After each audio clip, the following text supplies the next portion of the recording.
Aloha and welcome to Thumbing Through Yesterday, the podcast where we pull our favorite books off the shelf, blow the dust off them, and remind ourselves why it is we love them so. My name's Tom Galley, and joining me today is Tony Pasculi. Great to be here, Tom. And today we are wrapping up our 5-book series by Stephen R. Donaldson, The Gap Cycle, with The Gap into Ruin. This day, all gods die. All right, so book 5 of the series. You picked the series, so we already know it's a favorite. You've read it 3, 4, maybe 5 times, which is amazing. What about, so obviously you're not going to start the series and then not read the 5th one. What about the 5th book specifically is a favorite book? Holy guacamole, what a thrill ride. I did not know before I came across this series, I did not know you could have a novel-length climax. And that, in my mind, is what this is. Donaldson has woven this incredibly complex tapestry, and as you commented last time, every book he just keeps adding to it, adding to layers of complexity, adding layers of characters, adding layers of plot and subterfuge and whatnot. And now it's all coalescing into this fireball of action. I mean, even the government meeting scenes are action-packed. Whoosh, bang, wapow. This is the Michael Bay episode of the series. It's amazing. Brandon Sanderson talks about that in his writing process. He spends half or 3/4 of a book getting all the pieces into the place so we can have an epic finale. And it feels like what Donaldson has done here.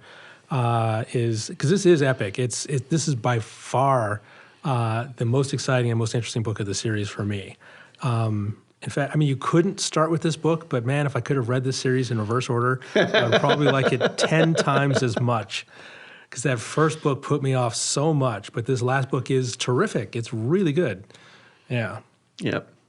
And we've had action and adventure in all the books leading up to this, but nothing on this scale, and not with this much consistency, And you've got mixed, you've got the race against time as they're trying to, Hashi and his team are trying to find the proof that Holt Fastener is actually behind the bombings. You've got the physical conflict, between the Amnion and humanity. You've got the covert spy mission. Mm-hmm. You've got the hostage situation. You've got the courtroom dramas, and it's all one big ball. And the personal vendettas. Yeah, well, it's great, and it's great how much it all ties together. It all hinges on each other. It's very exciting.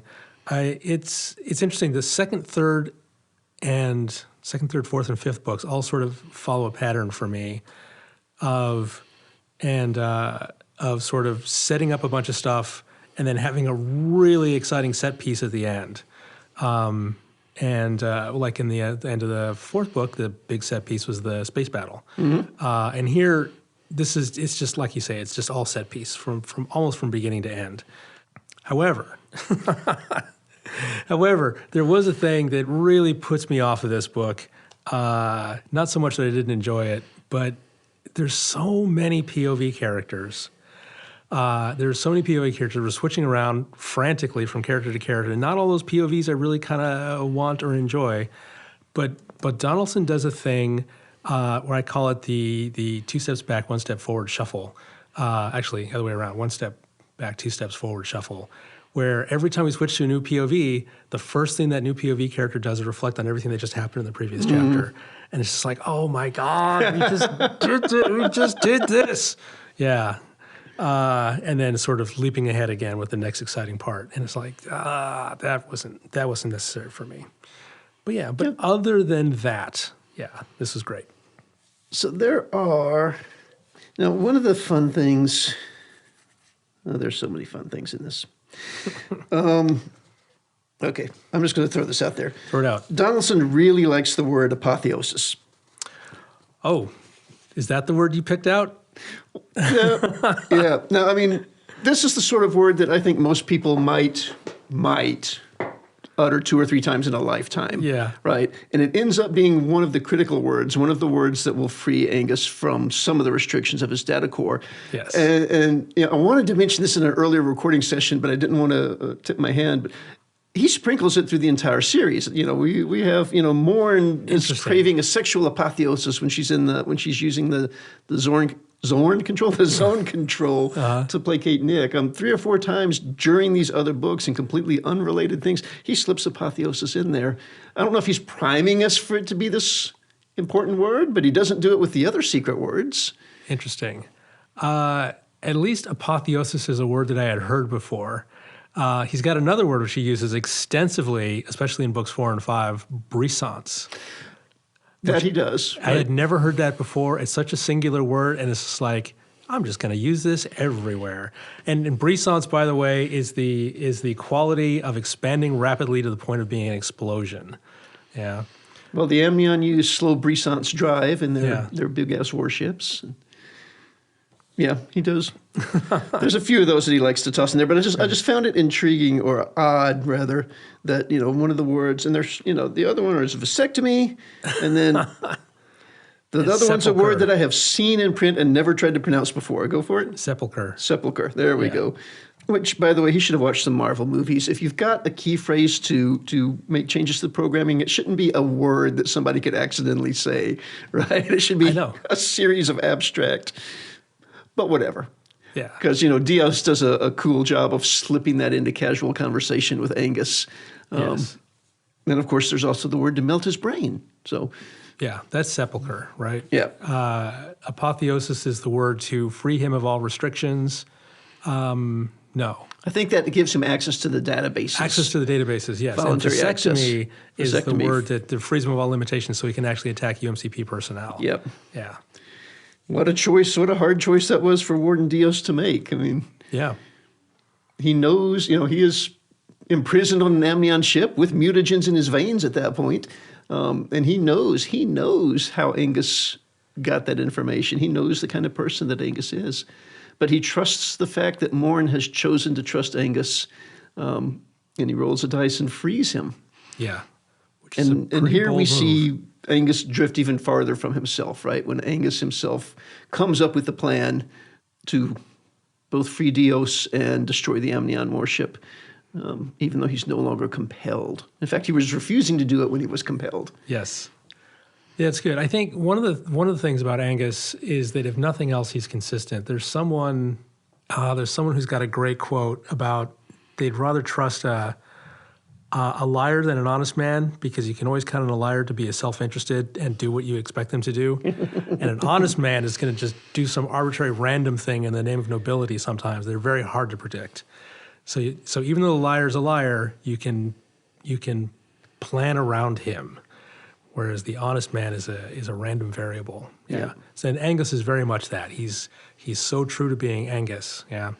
I think Warden trusts him again towards the end, to go off and kill Holt Fastener, and he's like, yeah, I know you're going to do it because you're you. Yep. Yeah. And nothing would make you happier. Mm-hmm. Yep. That's kind of Angus ends up being a key member as a savior of humanity. Yeah. Yes. Yeah. Because at that point, Holt Fastener, most powerful man in the universe, after screwing up, after losing his courtroom battle, of being outed as a traitor to humanity, is then not just in sending kazes against people and sort of manipulating human beings, and what's the third thing he does? Hiding the anti-mutagen drugs. Mm-hmm. He fires on a human base. He fires on the seat of government, the headquarters for the GCES, while they are in session. He has figured out how to do this. This was a contingency he planned for. Yeah. Right? And only the fact that that Holt and Min and Hashi had kind of seen this could happen, and Min took appropriate action. The instant he started doing it, the UMCP cordon, which was supposed to be there to protect against the Amnion, fires on Holt Fastener Space Station. Yeah, and even with all that, he's ready to flee to the Amnion, sell all of humanity out for the chance to live forever, and Angus is the one who stops him. Yep. So, in an open-ended sort of way, I like to think that he got to work to exercise some of his personal demons on Holt for a while. Yeah, well, this is an interesting choice for Warden, who says, yeah, don't just kill him. Rip his heart out. Yeah. Yep. So Warden's got some angst there, too. Yeah, Plus, for sure. He knows he's about to die. He has to die, because otherwise he's going to be Amnion. Yeah. Yep. So he gets a noble suicide. He gets a great death. And actually, this leads to Right. So in the aftermath, the Governing Council for Earth and Space, GCES, has recharted the UMCP as just, I don't even remember what they recharted them as, but it's no longer, the police no longer belong to UMC. They belong to the... Are they the SDP at that point? Or am I pulling that from somewhere else? I don't remember. Yeah. But then they have, these committee hearings and recommendations, and absolutely everyone gets absolved of absolutely everything.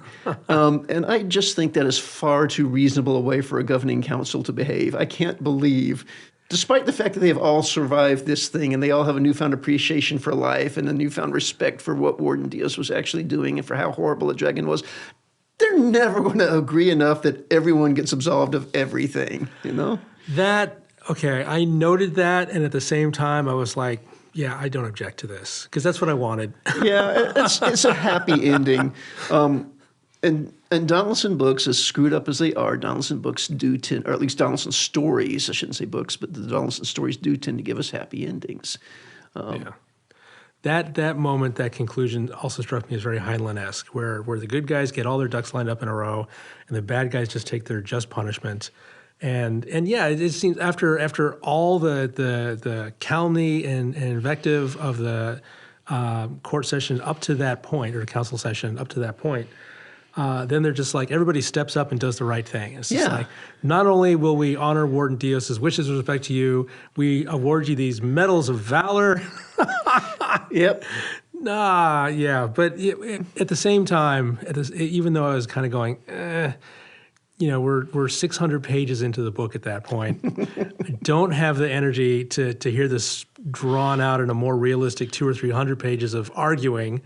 And it was a very it wouldn't have satisfying. added anything to the story. It wouldn't have. It would have added some realism, but it's like, I don't need it at this point. It was a very satisfying conclusion. Yep, indeed. Uncharacteristic, unexpected after what we've been through with the last 5 books for everything to turn out so with such brisance. Yes. Ooh, how about those impractical singularity grenades? Oh, man, those things just are never coming in handy. Yeah. Love that. Although, so Ciro sets off a singularity grenade, but he has to do it manually, basically. Yep, he suicides by singularity grenade, but he takes the Amnion warship with him. Yep. Yeah. I mean, it's a fair trade, but still, it's a lot to ask. But he's and I think his sister makes this point. He's so far gone that this is the best end that he could hope for. He's never coming back from what Soros did to him. Yeah. So this is a nice way for him to go out. But at the same time, to lean on that too hard is to sort of diminish what he does, which is still she's like, a lot. She says something along the lines, if he'd been a cop, you'd have called him a hero. Yes, right. Exactly. Yeah. Everybody's like, ooh, well, quite right. Yeah. So I have a favorite line in this book. Okay. Killing him is like shooting at the decor. It makes a mess, but it doesn't change anything. This is on speculation of why there was a Kaze attack against Godson Frick. Nothing beyond that. I just really like that line. That's a good line. And it turns out there actually wasn't an attack against Godson Frick, right? It was show. Godson was actually the one controlling the Kaze. It was supposed to look like an attack on him to scare the GCES into doing what Holt wanted. But yeah, that is a good line. So in the whole series, one of the things that sticks out in my mind is how fantastically useful EVA is. Right? Yes. So in book 1, it shows up twice. Angus uses EVA to tap Nick's communication lines, and Nick uses EVA to frame Angus for the crime. In the 4th book, we have EVA. That's how they defeat, or at least how Nick damages Source Chatelain's ship. And then shortly thereafter is how Angus detonates the singularity grenade, saving Trumpet and throwing himself into a coma. Before that, at Billingate, they went EVA to sabotage the power thing to get into the Amnion base to rescue Morn and Davies. And then here they go EVA to destroy the Amnion defensive. And again, detonating. These giant space battles are all run by somebody in a spacesuit floating around up there. Which is amazing. And it's, until you said that, I hadn't realized how much Donaldson leans on that. But it's a very exciting tactic to, I mean, it's kind of boring to just have two massive ships just pounding each other with distance weapons. It's very exciting to have someone actually go EVA and transfer from ship to ship and crawl around on the hull and do some damage or plant a grenade. Yeah, it's like basically. the SEAL team scaling the walls Yeah. of the Russian destroyer or something like that. Yeah. It is thrilling. It's part of what makes these action sequences so exciting. Yeah, for sure. Yeah. But he does, unexpected tactics at every turn, right? Yeah. Again, the impractical singularity grenades, they find a way to make them practical using EVA as a tool like that.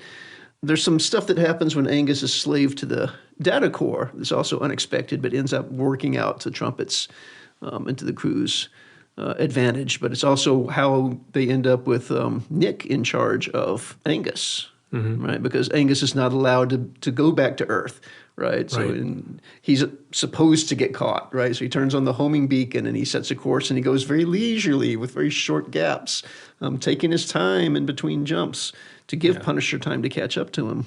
Unexpected. Yeah. They do this once, right after Billingate, actually. When they escape from Billingate, he takes them deeper into Amnion space and puts them in orbit around a red giant. And nobody can figure out why, including Angus. And this is something Donaldson never resolves for us. We never find out if Angus's data core forced him to behave this way or if it was some instinct he was following, because Angus is never sure himself why he did it. Yeah, that's something that Donaldson talks about a lot, that he has these instincts that he has just learned to trust at this point. Yep. There's just some deep inner survival instinct that just says, yep, do that, whatever it is. If you think of it, just do it. However desperate, yeah. Yeah. And yet, and then this is part of Angus's evolution. There are times, Angus, he uses the phrase, I think, more than once, Angus took another step away from himself. And you can see that happening. So something that occurred to me in this book, sort of has been occurring to me since book 1, actually, is that this is a better Clockwork Orange than Clockwork Orange. Yeah, of dealing with the horrific consequences of enslaving people's minds, of reprogramming human beings. Yeah. It's just awful, and he really digs into the consequences of it, and he really makes it palpable how repugnant that is. I mean, if it wasn't repugnant enough in the first book, it's, he really makes that when Angus completes his victim arc of how repugnant it is, even to do it to someone like Alex in Clockwork Orange or Angus in the Gap Cycle. Yep, it is very thoroughly explored. It's funny, I was thinking about Clockwork Orange recently. That last chapter, how did you describe it? A blight on the book? Yeah. Oh, terrible. Terrible. Yay, U.S. publishers for removing it from the first edition. Donaldson is rarely transparent. And there's a scene in here, and it's when they're attacking the Amnion ship, when they're going on and trying to get Warden Dios, and they're carrying the extra spacesuit. It's like, clearly someone has to die, right? At the moment, it's like, okay, we're going to do this. We've got this elaborate plan. We're leaving the ship, and we're carrying an extra spacesuit. Because he'll need an extra spacesuit, right? Yeah. It's like, clearly someone has to die because someone's spacesuit has to get damaged and they have to make a choice about who's this. Yeah. It's just, I don't think transparency, I don't think trope in Donaldson. And that was just so bloody obvious. I don't know. I don't think it was clumsily handled. It's just. No, it was fine. It just wasn't. It's not worthy of him. Yeah, it's like, what are you going to do? Of course, yeah. Well, yeah. Why don't we pack 2 spacesuits? Because, we're going into a firefight. One of us might, They are pretty bulky. I imagine that spacesuit is a hard thing to carry around. If you have spacesuit, you can travel. Yeah. Throwback to an earlier episode. I don't know if we get a lot of detail in this book about how the spacesuits are constructed. I assume they're much sleeker and more mobile than what we used in the Apollo missions. But those were like, what, hundreds of pounds, I want to say. Yep. Yeah. So, I mean, and in a microgravity environment, the absolute weight doesn't matter, but the mass sure does. They're bulky and they're going to... And I really appreciated that he dealt with that when they had Zero trying to move the singularity grenade. Yeah, because for 500 kilograms of mass. Over to the... You get it going, and then you try to stop it by bracing yourself on the hull. It's just going to flatten you. Yep. You can't. It feels light, but it's not. It's crazy because, you put the energy into it that got it moving. It seems like you should be able to reabsorb that energy. But yeah, but I love, that little micro plot point in there. He's out there. He's ready to kill himself with the grenade. He wants to kill himself with the grenade. His challenge is waiting long enough, but yet he's afraid to move because the Amnion have a spotlight on the hull, and he doesn't want them to see him. So by the time that they're distracted, by the main gun blowing up or whatever it is. No, that was by Holt firing on Earth, and then all the ships firing on. You're thinking of something in book 4. Right. But then he struggles to get that thing into motion. Yeah, because they're tough to that much mass is tough to accelerate. Yeah. So stuff like that tends to lend more credence to his other things. It's like, well, maybe he's not completely talking out of his ass when he talks about these other things that seem pretty bogus. But like he has another bit about the singularity grenades again. He talks about mini black holes, and I don't know if you know this. That black holes have a temperature. Are you aware? Yeah. Yeah, okay, yeah. So I never know, I read so much pop sci and science fiction that I never know what other people know about these things. So this is a very counterintuitive result that Stephen Hawking discovered, is that black holes have a temperature. People are like, what? They're black. Stuff goes in, it doesn't come out. But if stuff's coming out, stuff has to be coming out for it to be radiating, right? And how Hawking explained it is that you have these virtual particle pairs which appear near the event horizon. Something goes boop, and it turns into a proton and an antiproton.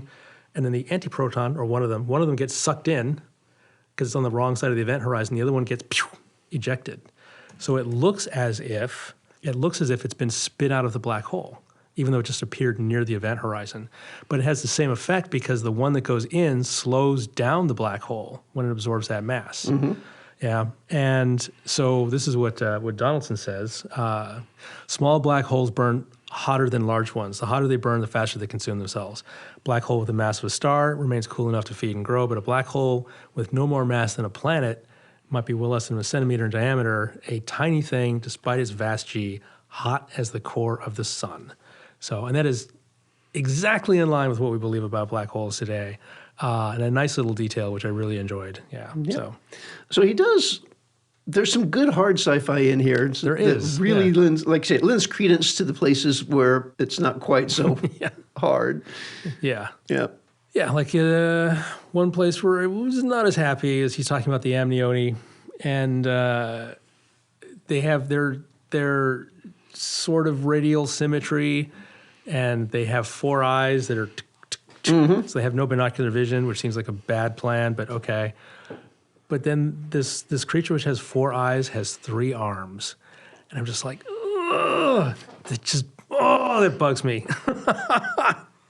That is something you never see. But then it turns out later that the number of arms is completely variable from individual to individual. So, okay, whatever. Yep. But yeah.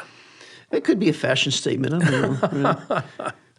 Certainly it's within the realm of Amnion society that they can customize themselves. Yes. Yeah, for sure. Yep. All right.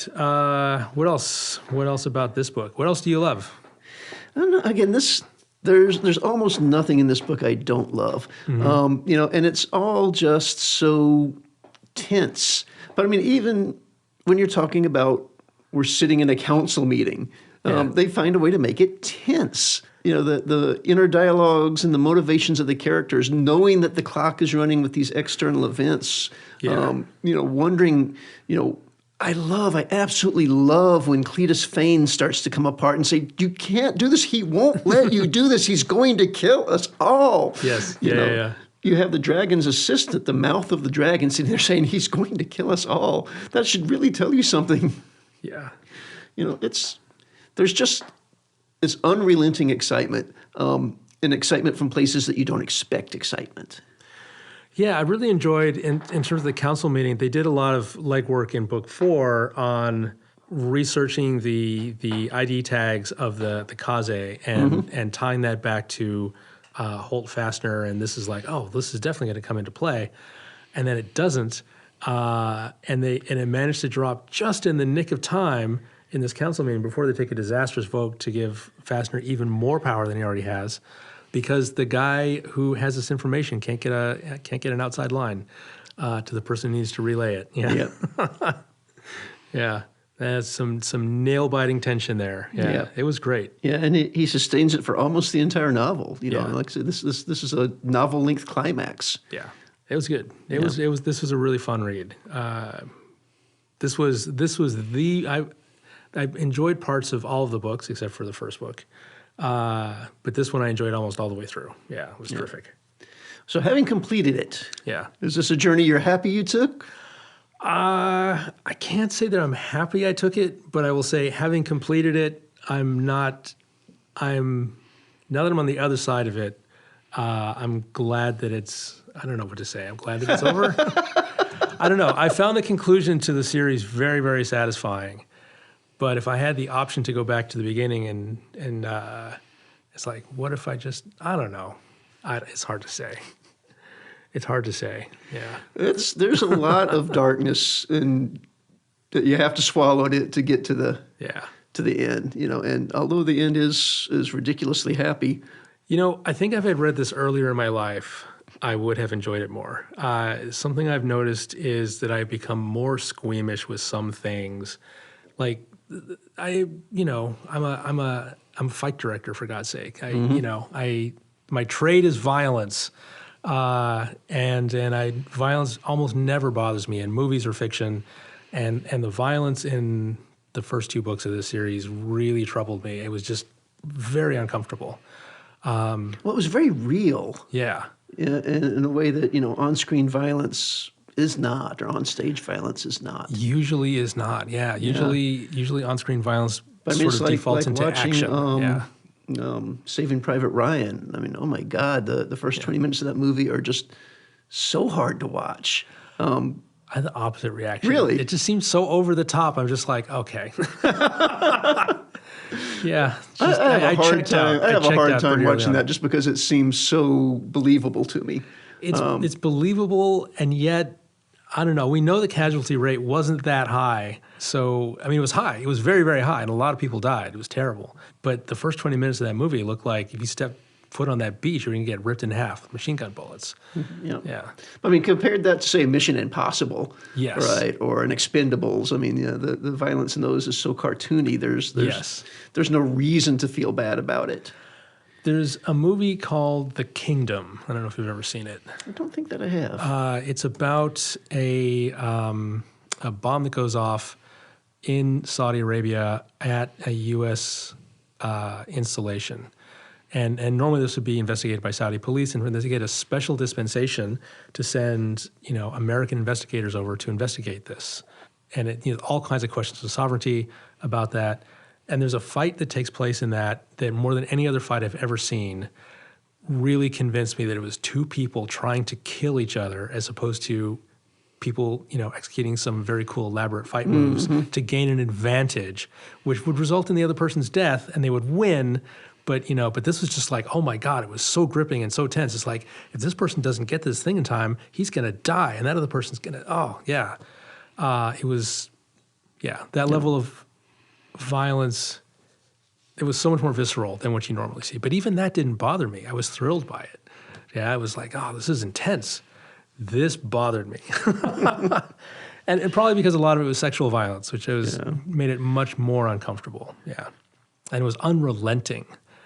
Yep. Yeah. Yep. So anyway, like I said, if I'd read it in high school, I probably wouldn't, this is fine. Yeah. Yeah.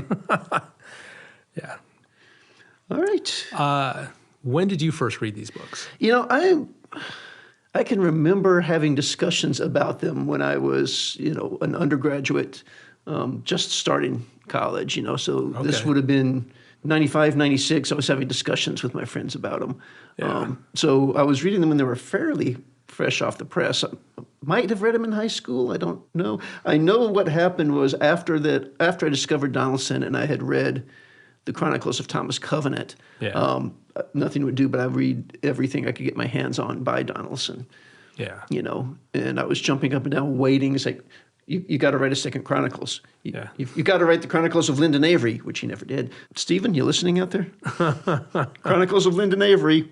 I read the Chronicles of Thomas Covenant in high school, really enjoyed them because I would read anything that had any epic fantasy. And and I loved parts of them, but also didn't love parts of them. You know, and Thomas Coven in particular was a real problematic hero for me. But apparently he raped somebody in those books that didn't even register with me when I read it in high school. Well, we're a completely different book here. Yeah. But that is such a minor scene, right? Thomas Covenant has just woken up in the land. He's been a leper for decades, right? Yeah. And he has suddenly been miraculously cured by this substance they call hurtloam. And the young lady, the prime of her sexual youth, you know, late teenage girl that had found him and taken him to get healed, happens to be there. And in this madness of recovered health and recovered sensation and whatnot, yeah, he rapes her. But in the book, it just happens quickly, right? He doesn't spend any time on it. It's very unlike the Gap series, right? We're not given any details. It's just a statement of fact. This happened, and they moved on. You know, and then it has terrible consequences for the remainder of that trilogy. But you blink and you miss it. You blink and you miss the actual event in that book. Interesting, because I've heard people say since that they couldn't read those books because they got to that scene and just. Well, my recollection, I'm saying that it comes and goes. My recollection, I haven't read those in a while. My recollection is it's a very brief scene. Yeah. But it does pollute the rest of the book, the rest of the trilogy, actually. I could see just checking out of that hero completely at that moment, even if it's just, you know, sort of mentioned in passing. It's just like, ugh, no, I don't want to invest. Well, I think until he anything in came this. up with Angus, the Thomas Covenant was probably the antiest of anti-heroes. He's pretty anti-hero. Yeah. Yeah. All right. Well, anyway, it's a shame I didn't read these books in high school. Yeah. Oh, and I wasn't in high school when they came out, actually. When was this book written? Book 5? This one was written in 90-something, 96. 96. Oh, yeah. Yeah. Shoot, I was done with college and Microsoft at that point. All right, so where are we going next? Where are we going next? I mean, yep, I'm up first. I don't know. We just read 5 of mine. I Sure, can throw out all my right. next one. But Yeah, okay, let's go back to some Heinlein. I mentioned a couple times that there were some aspects of these books that were Heinlein-esque. And I tried to you know, go back to that. I could just read, you know, every single week and pick another favorite book that's written by Heinlein. yeah, there's a lot of really Yeah. good Heinlein out there. And I'm with you on that bandwagon. So I'm trying to go no more than once a year will I go back to that author. But one of my all-time favorite Heinlein books, one of my all-time favorite books, a sort of weird take on the fantasy, kind of in the way that, speaking of, Thomas Covenant is a weird, you know, sort of anti-hero take on, this is a sort of anti-fantasy take on fantasy novels, Glory Road. Glory by Road. Heinlein. It's been years. All right, well, we'll see you in 2 weeks. See you in 2 weeks.